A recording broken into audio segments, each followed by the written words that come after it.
मुगाची पुरी तुम्ही करून पाहिली आहे का? नसेल केली तर हा व्हिडिओ पूर्ण पहा, त्या पद्धतीने बनवा. अफलातून टेस्ट येते, पौष्टिक आहे, मुलं देखील आवडीने खातील. अफलातून बाय संध्यामध्ये संध्या तुमचं स्वागत करत आहे. आपण नेहमीच मसाला पुरी बनवत असतो, मेथी पुरी बनवत असतो किंवा मग पालक पुरी बनवत असतो. पण तुम्ही कधी मूग पुरी बनवून बघितली आहे का? अतिशय पौष्टिक अशी रेसिपी आहे आणि कॉम्बिनेशन मध्ये तुम्ही खाऊ शकता. बटाट्याच्या भाजी सोबत खाऊ शकता किंवा मग कढी केली असेल तर त्यासोबतही खूप छान लागेल. तर अगदी सहज, सोपी आणि पटकन होणारी रेसिपी आहे. टिफिन मध्ये तुम्ही देऊ शकता किंवा कंटाळा आला असेल कधी स्वयंपाकाचा तर हा बेत बनवा. तर रेसिपीला सुरुवात करण्याआधी तुम्ही अजूनही चॅनलला सबस्क्राईब केलं नसेल किंवा जे पहिल्यांदा हा व्हिडिओ बघत असतील त्यांनी चॅनलला सबस्क्राईब करा, म्हणजे माझे व्हिडिओ तुम्हाला लगेचच दिसतील. आणि आवडल्यास लाईक करा, कमेंट करा, म्हणजे काय होईल, मला कळेल की मी कुठे चुकतेय किंवा तुम्हाला काय अजून अपेक्षित आहे. चला तर मग व्हिडिओला सुरुवात करूयात.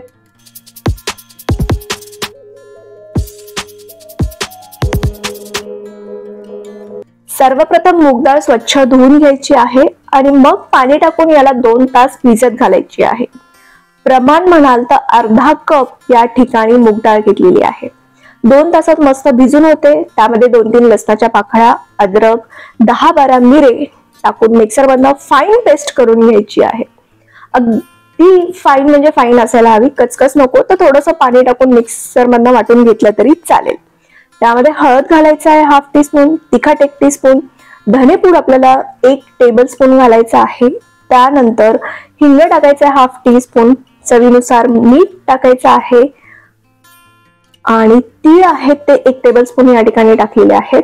ओवा आपल्याला 1 टीस्पून घेऊन हातावरती चोळून मग यामध्ये घालायचं, म्हणजे ओव्याची टेस्ट मस्त येते आणि त्याच्यात जर काही काड्या वगैरे असतील तर त्या निघून जातात.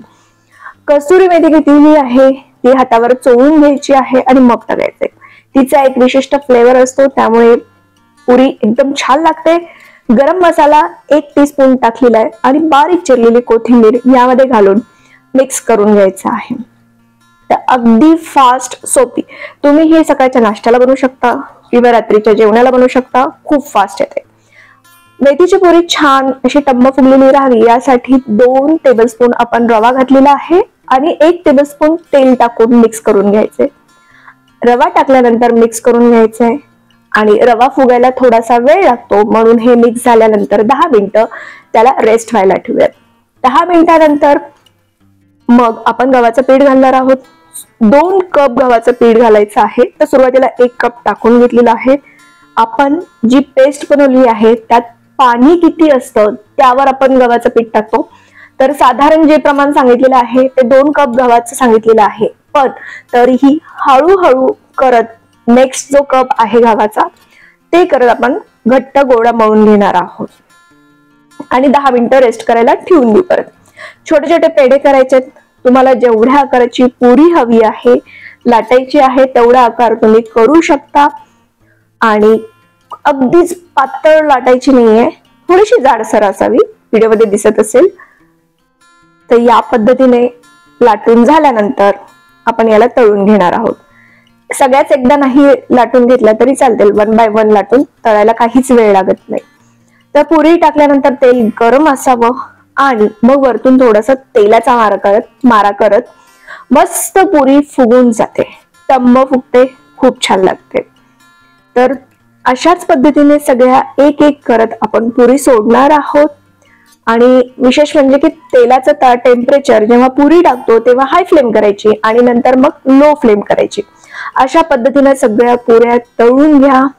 चवीला मस्त लागतात, मुलं देखील आवडीने खातात. पौष्टिक रेसिपी आहे. तुम्हाला कशी वाटली मला कमेंट बॉक्स मध्ये नक्की कळवा. पुन्हा भेटू नवीन व्हिडिओ सगळे. धन्यवाद.